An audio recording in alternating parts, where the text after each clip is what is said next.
Hello friend, back to back my channel online preparation अड्डा। आज हम लेकर आए हैं सामाजिक विज्ञान इतिहास पार्ट 2 क्लास 6, 7, 8 एनसीईआरटी बेस पर।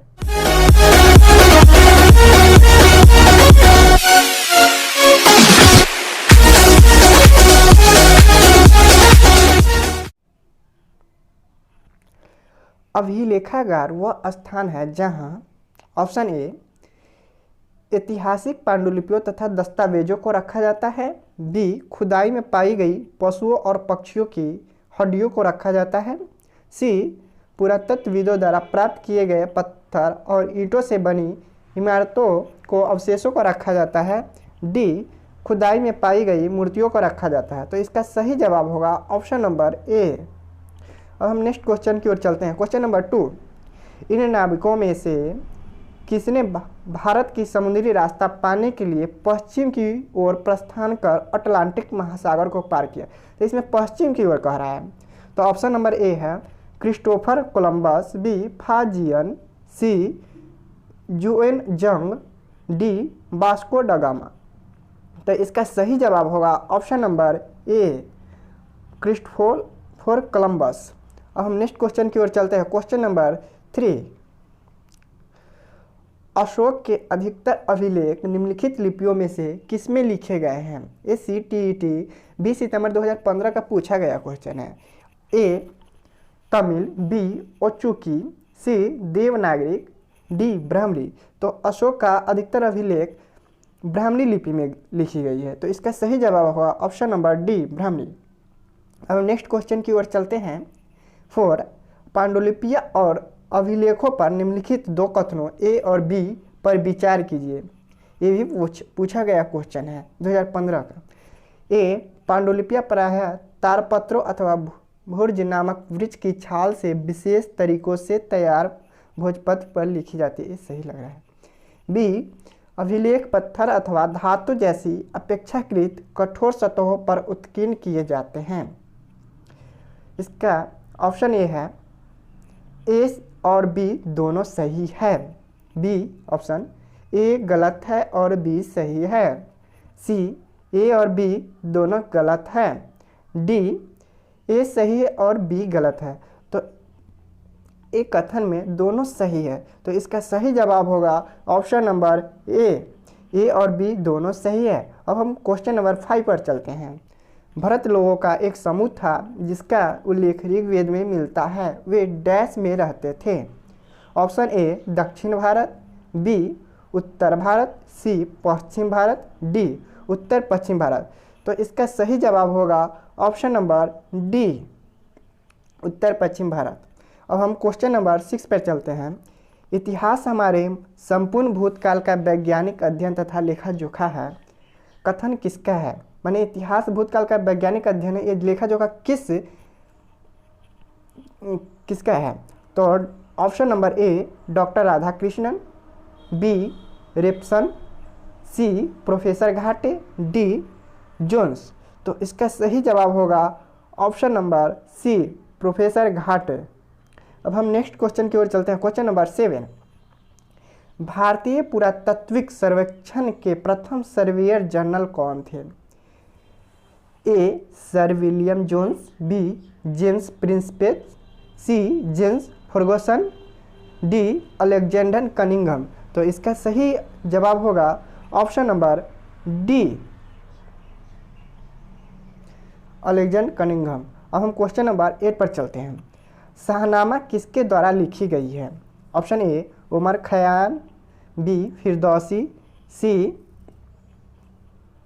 Sheikh Saadi, D Canadian. तो इसका सही जवाब होगा option number B Firdausi.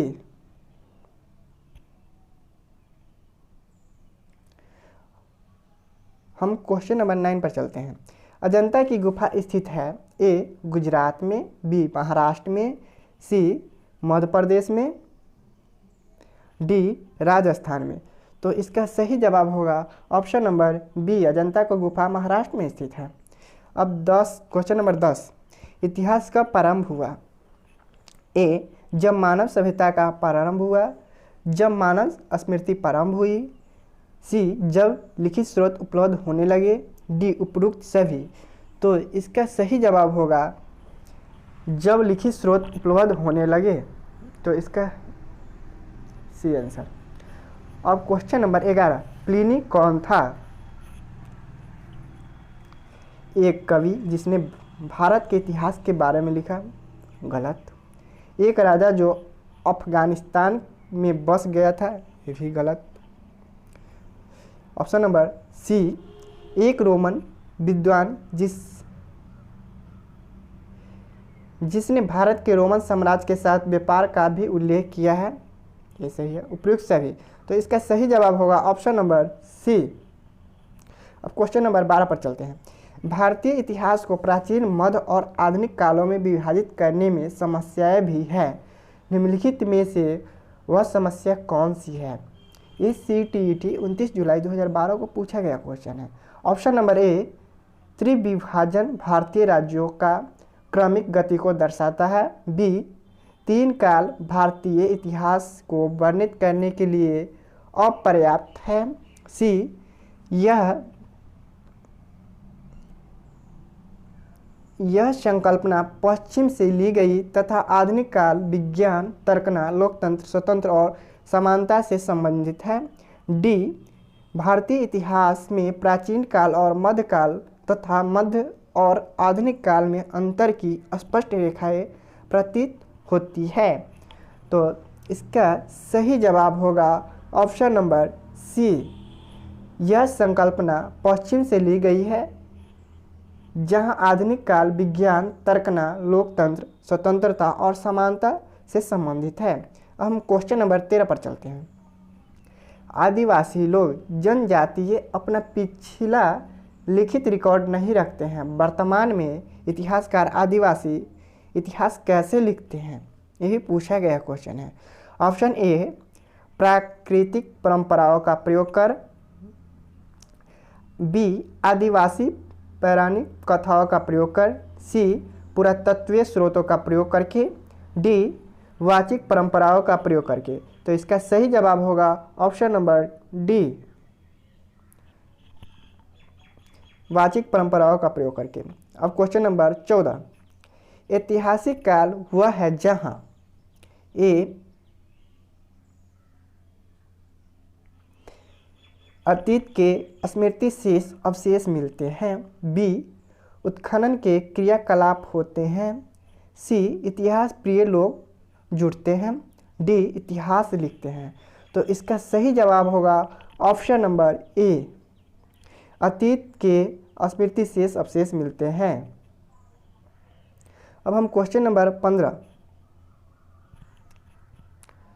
Common era क्या है? आदेश जारी करने के लिए सरकार द्वारा स्वीकृत एरा। बी, हिंदू एरा और इस्लामिक एरा के सम्मिश्रण से विकसित एक नया एरा। सी, ऐतिहासिक घटनाओं का अध्ययन करने का एक नया एरा। D, Christian era.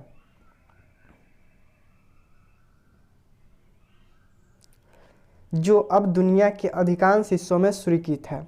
तो इसका सही जवाब होगा option number D, Christian era, जो दुनिया में अधिकांश हिस्सों में स्वीकृत है। अब हम क्वेश्चन नंबर 16, प्राचीन भारतीय इतिहास का महत्वपूर्ण साहित्य स्रोत क्या है?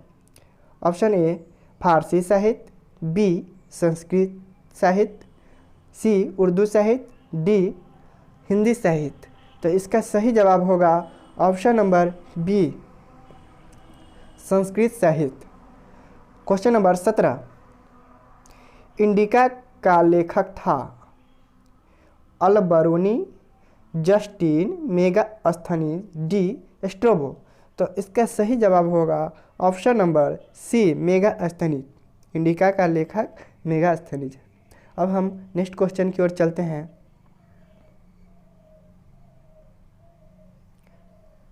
क्वेश्चन नंबर 18, निम्नलिखित में से कौन सा प्रशस्ति के बारे में गलत है? ए, राजा की प्रशंसा करने तथा उनकी संरक्षण पाने के उद्देश्य से ये ज्ञानी, कवि, विद्वान व्यक्ति द्वारा लिखी जाती थी। बी, प्राय राजा उन्हें स्वयं लिखा करते थे। सी, ये जिस काल से संबंधित है उस काल के इतिहास के मूल्यांकन स्रोत है। डी, प्रशस्ति में शासक या राजा की उपलब्धियों का वर्णन किया जाता है। तो इसमें कौन सा प्रशस्ति के बारे में गलत है? यहाँ पर गलत के बारे में बोल रहा है, तो इसमें हमको गलत खोजना है। तो इसका गलत प्राय राजा उन्हें स्वयं लिखते थे, एक गलत है, ऑप्शन नंबर बी। अब हम क्वेश्चन नंबर 19 पे चलते हैं। निम्नलिखित में से कौन सा कथन प्राचीन हस्तलिपि के संदर्भ में सही नहीं है? इस क्वेश्चन में सही नहीं है वो बताना है। तो ऑप्शन नंबर ए, वे प्रायः तारपत्रों पर लिखी जाती है। बी, वे जिस काल को प्रदर्शित करती है उस काल का मुख्य स्रोत है।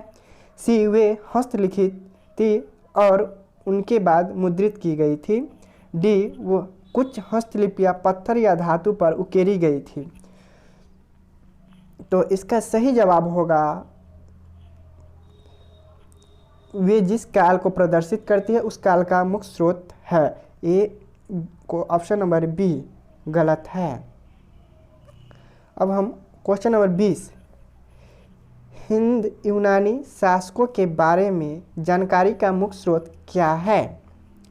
ऑप्शन ए, यात्रियों का वृत्तांत। बी, सिक्के। सी, बौद्ध।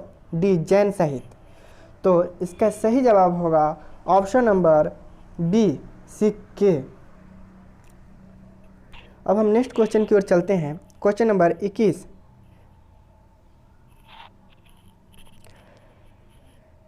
निम्न में से किस भारतीय साहित्य धरोहर का अर्थ गुरु के पास जाकर बैठना है? आरण्यक, पुराण, उपनिषद। डी, वेद। तो इसका सही जवाब होगा, सब लोग तो जानवे करते हैं गुरु के समीप बैठकर कौन बैठता कौन है? तो इसका सही जवाब होगा ऑप्शन नंबर सी, उपनिषद। अब क्वेश्चन नंबर 22 और लास्ट, सन 2012 निम्नलिखित में से किस प्रकार से भी लिखा जा सकता है? A, AD 2012। B, AP 2012। B, C 2012 और डी, EC 2012। तो इसका सही जवाब होगा option number A, anno Domini 2012। AD का फुल फॉर्म होता है एनो डोमिनी। अब हम इसी के साथ ये वीडियो समाप्त हुआ। अगर आप इस चैनल पर नए हैं तो सब्सक्राइब, लाइक और शेयर करना ना भूलें और सब्सक्राइब करते समय बगल का आइकॉन दबाएं ताकि मेरा लेटेस्ट वीडियो आपको मिल सके। Thank you, bye bye.